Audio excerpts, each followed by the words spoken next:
안녕하세요. 바리스타 이승입니다. 이번 강의는 요즘 생활의 일부로 자리 잡고 있는 커피를 가정에서도 카페처럼 이용할 수 있는 홈카페에 대해서 알아보도록 하겠습니다. 네, 이번 시간은 커피 추출법 중에 가장 오래된 추출법이라고 할 수 있는 터키식 커피에 대해서 알아보도록 하겠습니다. 터키식 커피는 처음 음료로서 커피를 마신 그런 방법이라고 생각을 하시면 됩니다. 물론 이름에서 보시면 아시겠지만 터키에서 처음 시작하였기 때문에 터키식 커피라고 하고요. 이 터키식 커피는 예전에 특별한 도구가 없을 때 굉장히 얇게 간 커피 가루를 냄비같이 조그만 그런 도구를 이용해서 끓여서 먹던 형태라고 생각을 하시면 됩니다. 근데 현대에 있어서는 이런 특별한 기구들을 개발을 해서 쓰기도 하고요. 따로 부르는 이름도 있습니다.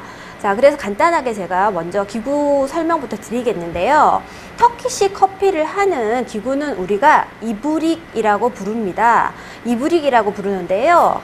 네, 보시다시피 이런 이브릭은요, 손잡이가 길게 달려있는 냄비 형태의 기구입니다. 이런 기구를 이용해서 끓이는 방법이라고 생각을 하시면 되는데요. 재질이 요즘은 굉장히 다양하게 있습니다. 지금 보시는 이 이브릭 같은 경우는요, 세라믹으로 이루어진 거고요. 또 다른 형태의 제일 많이 쓰는 형태 같은 경우는 이렇게 동으로 이루어진 것을 가장 많이 씁니다. 디자인도 굉장히 다양하기 때문에 여러분들이 원하는 디자인을 선택하셔도 되고요. 어쨌든 이 용기는 기본적으로 열 전도율이 굉장히 좋은 그런 용기를 사용한다고 생각하시면 되겠습니다. 끓여야 되기 때문에 손잡이 또한 이렇게 긴 형태로 사용하고 있다고 생각하면 될 것 같습니다. 사실상 우리가 이브릭이라고 부르는 이 도구는 이브릭이 아니라 채즈배가 정확한 용어입니다. 원래는 채즈배라는 용어가 정확한 용어인데 지금은 세계적으로 이게 이브릭으로 통용이 되고 있습니다. 왜냐하면 그 터키에서는 이 채즈배와 같이 세트로 되어 있는 주전자 형태의 이브릭이 따로 존재를 합니다. 그래서 거기서는 이렇게 같이 쓰기도 하지만 지금 세계적으로는 거의 그런 냄비 형태의 그 이브릭은 별로 쓰지 않고 이렇게 채즈배 형태의 긴 손잡이 형태, 원래는 채즈배지만 이거 하나로 거의 통용이 되기 때문에 그냥 통틀어서 그냥 이브릭이라고 부르니까 여러분들도 아, 이브릭이 이런 용기고 채즈배라는 혹시나 단어를 듣게 되시더라도 같은 거라고 생각을 하시면 될 것 같습니다. 네, 이 터키식 커피는요, 끓이는 방법이라고 말씀을 드렸는데요. 끓일 때는 커피 입자를 갈아야 되겠죠. 이 가는 방법은 굉장히 얇게 가는 것이 포인트입니다. 예전 터키에서는 밀가루처럼 얇게 갈았다고 합니다. 그래서 굉장히 얇게 갈은 커피를 동량, 커피와 동량의 설탕을 함께 넣습니다. 그래서 가볍게 넣고 물을 부어서 끓입니다. 근데 이 끓이는 형태가 뭔가 다리듯이 끓인다 하여 지금 현재는 다림법이라고 부르기도 합니다. 그래서 여러분들이 이제 예측도 할 수 있겠지만 굉장히 좀 진하면서 좀 걸쭉한 형태의 그런 음료라고 생각을 하시면 되겠습니다. 이 커피를 마실 때는요, 찌꺼기가 같이 끓이기 때문에 마실 때는 당연히 찌꺼기가 들어올 수밖에 없습니다. 그래서 여러분들이 드실 때는 컵에 따른 후에 바로 드시지 마시고 조금 시간을 기다려 주시는 미덕을 보여주셔야 될 것 같습니다. 그렇게 되면 찌꺼기가 좀 가라앉기 때문에 찌꺼기는 밑으로 가라앉고 위에 음료 부분을 여러분이 드신다고 생각하시면 될 것 같고요. 이렇게 한번 함으로써 그 다음에 응용할 수 있는 메뉴도 여러분들이 아마 생각할 수 있을 것 같습니다.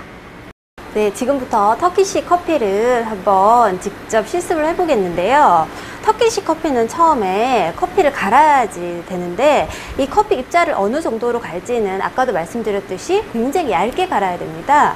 그래서 혹시나 댁에서 글라인더, 수동 글라인더나 어떤 전동 글라인더가 있으신 분들은 밀가루처럼 얇게 간다고 생각하시면 되고요.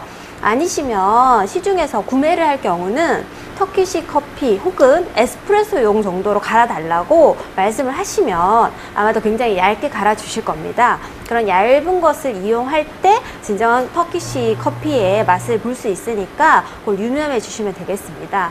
일단 제가 한번 갈아 보겠는데요. 일단 양은 한 잔당 한 5에서 7g 정도를 하시면 됩니다. 그래서 저는 지금 사용할 때 한 3인용 정도를 사용할 거기 때문에 20g을 기준으로 한번 해보겠습니다. 저는 바로 지금 원두를 갈아서 해보도록 하겠습니다. 지금 이 정도 스푼이면 거의 한 10g 정도로 생각하시면 됩니다. 정확한 양을 넣어야 되는 것이 아니라 여러분들 기준점을 잡으시고 진한 거 좋아하시면 조금 더 넣으셔도 상관없고요. 조금 더 연하게 하겠다 하시면 더 조금 넣으셔도 상관없습니다. 지금 저는 20g 정도를 넣겠습니다. 네, 갈아보도록 하겠습니다.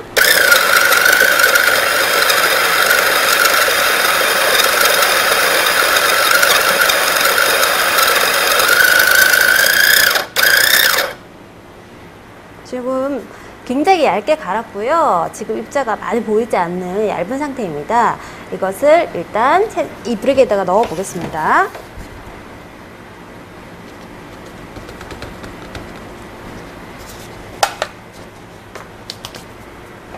네, 넣었고요.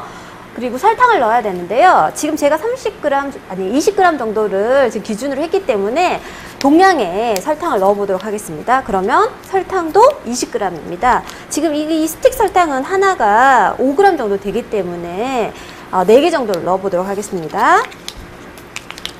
여러분들이 지금 생각하시기에도 굉장히 달 거라고 생각이 드실 겁니다. 근데 기본적으로 커피가 좀 쓴맛이 강하게 달이듯이 끓이기 때문에 설탕하고 조화가 생각보다 굉장히 좋습니다.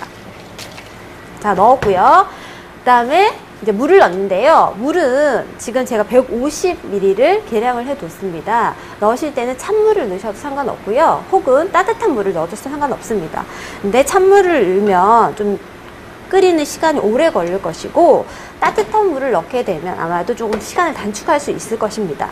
그리고 맛에 있어서도 찬물을 넣어서 끓이면 오래 끓이기 때문에 조금 더 진한 맛, 좀 쓴맛이 강하게 날 수 있으니까 이건 참고하셔서 여러분들이 사용하시면 될 것 같습니다. 네, 지금 제가 불을 켰고요. 가정에서는 이런 버너가 없으실 경우에는 그냥 일반 가스레인지에 올리셔도 상관이 없습니다. 근데 가스레인지가 이 크기가 안 맞을 경우는 여러분 산발이라고 해서 이렇게 걸어 놓는 산발이를 이용하시면 되고요. 지금 제가 커피와 설탕과 물을 함께 넣고 저고 있습니다. 한번 처음에 저어 주셔야 되고요.